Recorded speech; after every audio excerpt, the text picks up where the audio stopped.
Hi, this is Kareen with Kareen and Company. Today I'm working on my client. She has issues with incontinence. So if you look at the sheet before, I'll go ahead and tell you what T1 through L5 can do to help your clients. If you do not needle, what I'd like you to do is just slowly find the back of the spine. You're not going to push on the back of the spine at all. I'm just showing you where the spine goes deep into L5.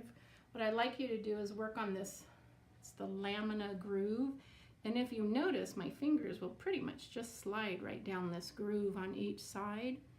This is about 0.5 soon, lateral to the midline, and if you work these areas, go gentle at first. This will nourish all the internal organs that I mentioned just a couple moments ago. And what will nourishment do? Well, it's going to nourish everything from the lungs to the blood to the spleen to the kidneys to large intestine. It's going to help with the upper jowl, the middle jowl, and the lower jowl. And what that does is it just brings wonderful healing to your client. Plus, it also creates a lot of nice relaxation. We've already needled her. We've already did some E-stim. But I wanted to just give people a few ideas of what you could do at home. And let's say you don't have someone at home who can massage you, then you can simply take your tennis ball and just place it here, sit a few minutes, place it here, sit a few minutes, place it here, lay, and you'll be laying on a bed. You're not going to want to put it on your bone, and it may hurt a little bit, but what that just means is you're going to pull a lot of chi and blood into that area. So that's a little bit of self-care that you can do for yourself.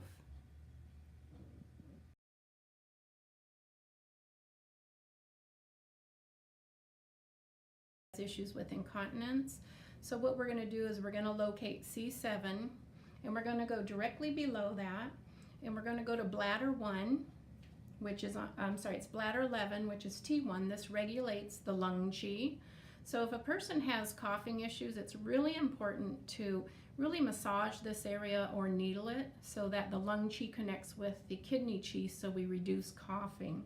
Then we go to T2, which is bladder 12. It's the meeting point of the bladder. So bilateral needling would help lift the chi, help hold the urine. And again, when we massage, that would also do it if you're a massage therapist.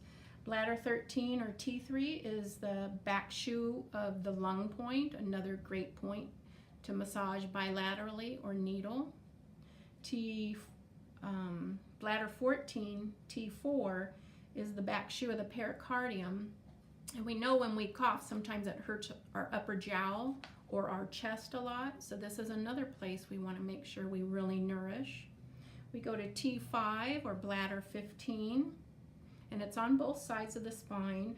This is the back shoe of the heart. T6, bladder 16, regulates the chi of the chest. So it's really important for this whole upper jowl that anytime a person has incontinent issues, maybe they get a winter cough, a summer cough, that we really massage these T6 and up. And we go to T7,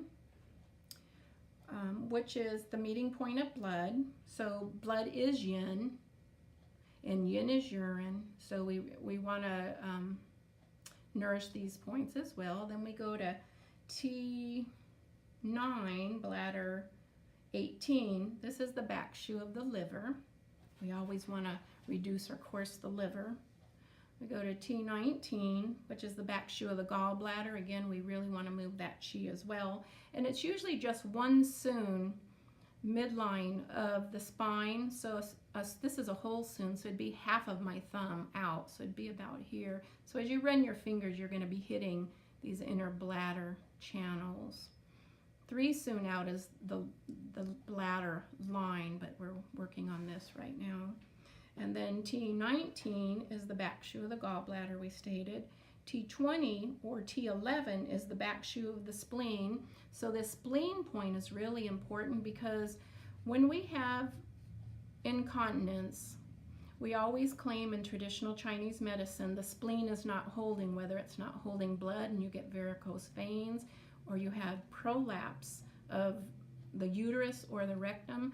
Our spleen chi is the one that lifts, regulates, and holds. So this is a good point to massage as well. Then we go to bladder 21.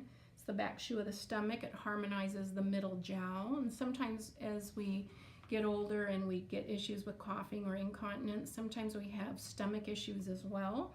So that's another good point. So this is the upper jowl, this is the middle jowl, and those are nice points for you to massage. Then as we get to L1, this is the back shu of the sand jowl, and then we go to L2, which is the back shu of the kidneys. What I have here is bladder 23 needled, and then do 4, because I really want to boost and raise her kidney chi. I want to talk to her bladder, her spleen, and say, hold, you need to hold. And then up at her top of her head, I do have do 20 done, needled as well, to help lift the chi and regulate the internal organs.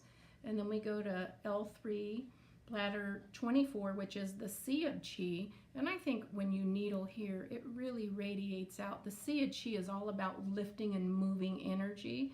Then we have L4, which is bladder 25. It's the back shu of the large intestine. And then we have bladder, L5 I should say, bladder 25, and that's the gate of original chi. So in a moment I'm going to show you how I'd like you to massage. If you're not an acupuncturist, I want to show you how to move the chi to help